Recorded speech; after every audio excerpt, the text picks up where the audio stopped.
tanggal 15 Agustus 1945, Jepang menyerahkan syarat kepada sekutu.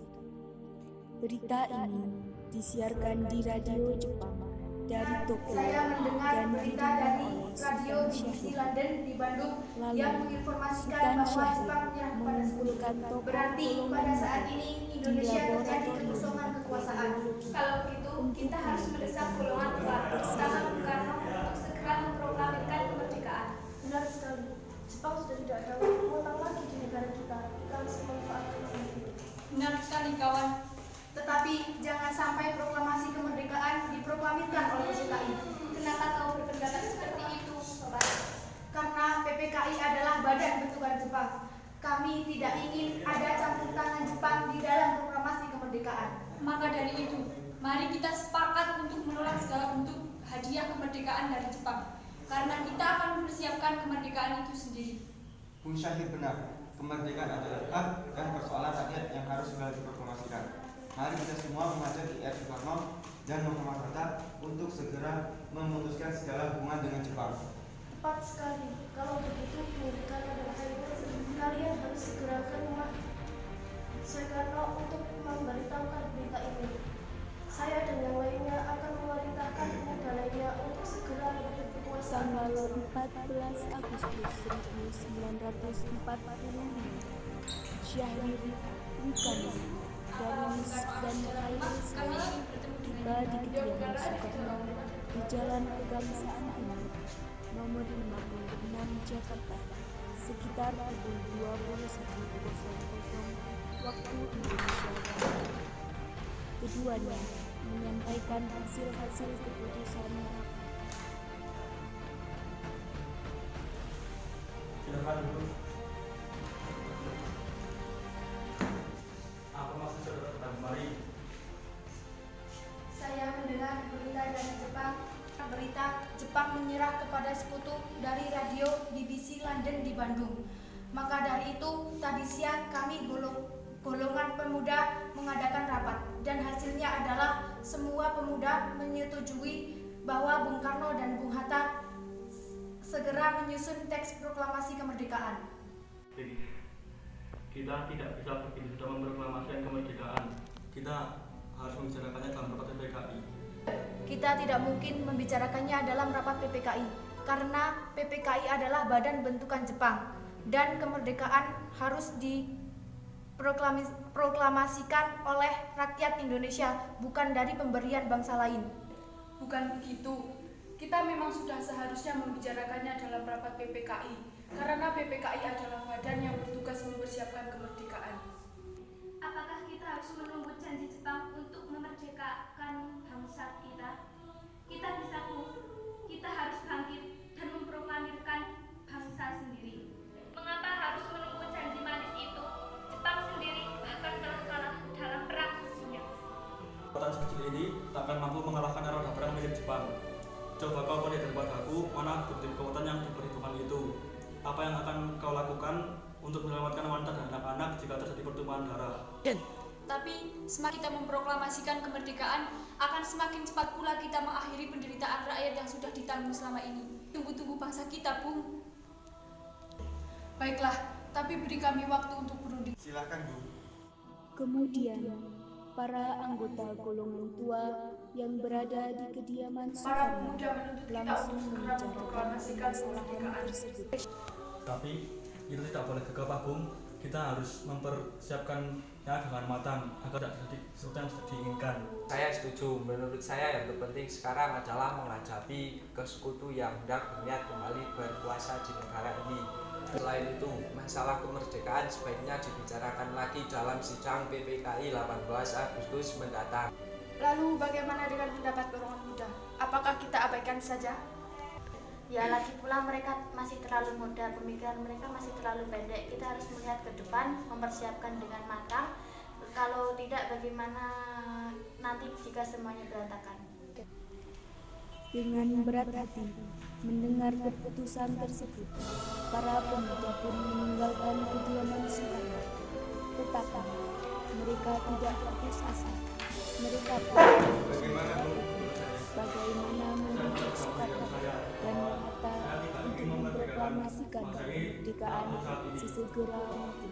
Baiklah, kalau pendirian Anda seperti itu, kami mohon diri.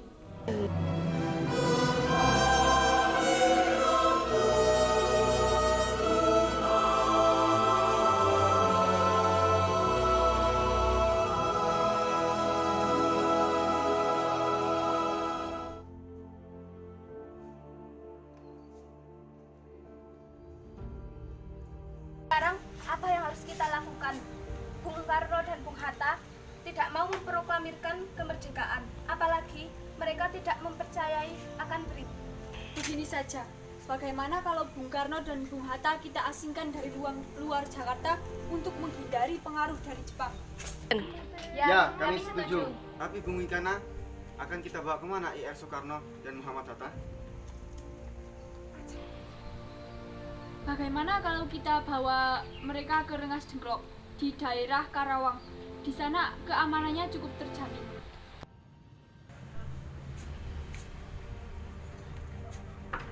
Assalamualaikum. Waalaikumsalam. Ada apa saudara-saudara datang seperti ini? Kami mencari Bung Karno dan Bung Hatta. Sebentar, saya panggilkan.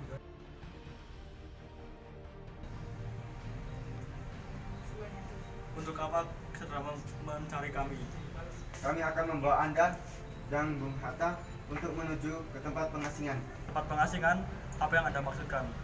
Ya, kami akan mengasingkan kalian untuk terhindar dari ancaman dan pengaruh bentrokan antara rakyat dan Jepang. Baiklah, kami akan ikut. Sebaiknya Ibu Fatmawati ikut serta Bung untuk menjamin keselamatannya.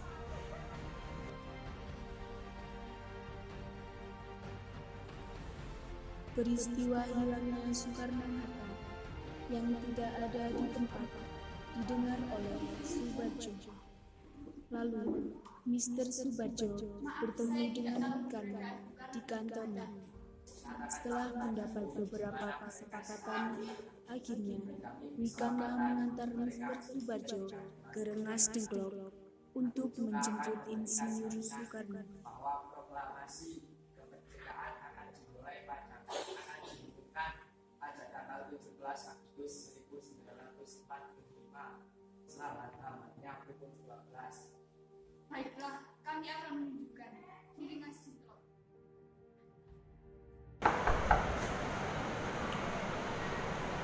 Ada perlu apa saudara datang kemari? Saya datang ke sini ingin menjemput Soekarno dan Muhammad Hatta ke Jakarta. Tidak bisa, Soekarno dan Hatta harus tetap di sini. Saya berjanji akan memproklamasikan kemerdekaan selama-lamanya pukul 12 siang. Baiklah kalau begitu. Bagaimana kita membicarakan naskah proklamasi untuk mendeklarasikan kemerdekaan kita? Kita butuh tempat untuk membahasnya, Bung. Tapi hari sudah malam. Dan pihak Jepang tak mungkin mengizinkan kita melakukan kegiatan sekarang. Apalagi jika mereka tahu bahwa kita hendak membicarakan rencana proklamasi. Saya punya ide. Kita akan meminjam rumah perwira Jepang, Laksamana Maeda. Baiklah, Bung. Sekitar pukul 23.00, rombongan Insinyur Soekarno sampai di Jakarta untuk sesaat pulang ke tempat masing-masing. Lalu langsung menuju rumah Laksamana Maeda untuk merumuskan naskah proklamasi dan diketik oleh Sayuti Melik. Silakan masuk.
besarkan Bunda, tempat berlindung di hari tua, sampai akhir menutup mata.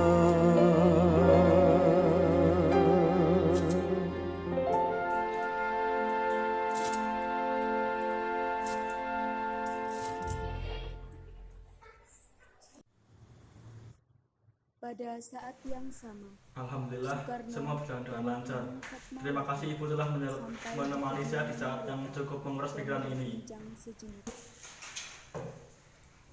Iya Pak, Alhamdulillah Allah telah memberikan jalan kepada bangsa kita. Oh ya Pak, bagaimana rencana besok akan dilaksanakannya proklamasi? Upacara bendera yang nanti akan diiringi lagu Indonesia Raya karya WR Supra. Bukankah kita belum punya bendera Pak? Lantas bagaimana?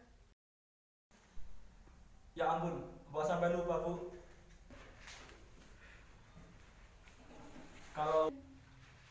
Kalau begitu, bagaimana jika Ibu saja yang menjadikan bendera? Tapi Ibu cuma punya kain merah sama putih, memangnya tidak apa-apa? Tentu saja, buatlah bendera yang sederhana. Yang penting kita sudah menyediakannya. Baiklah Pak.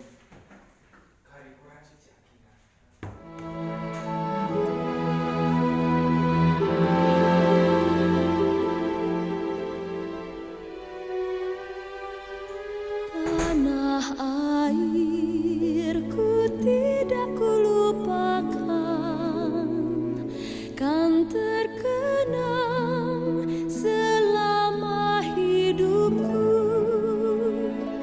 Biarpun saya pergi jauh, tidakkan hilang dari kalbu.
Proklamasi Kemerdekaan hari Jumat pada tanggal 17 Agustus 1945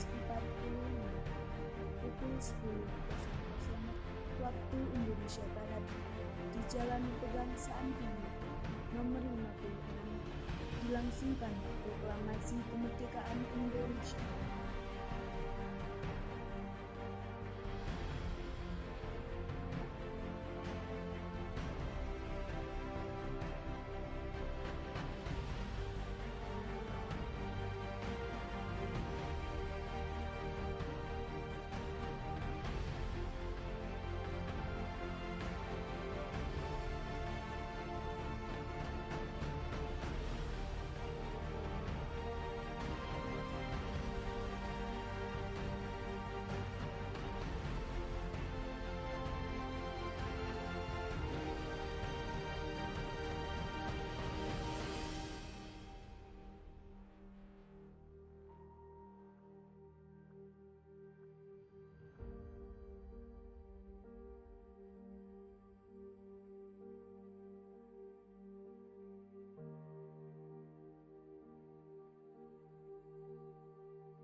Bendera siap. Hormat, gerak.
Suasana menjadi sangat hening. Soekarno dan Hatta dipersilahkan maju beberapa langkah dari tempatnya semula. Dengan suaranya yang lantang dan lantang, Soekarno pun membacakan proklamasi. Kami, bangsa Indonesia, dengan ini menyatakan kemerdekaan Indonesia. Hal-hal yang mengenai pemindahan kekuasaan dan lain-lain diselenggarakan dengan cara saksama dan dalam tempo yang sesingkat-singkatnya. Jakarta, 17 Agustus 1945, atas nama bangsa Indonesia, Soekarno, Hatta.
Kau tetap pujaan bangsa.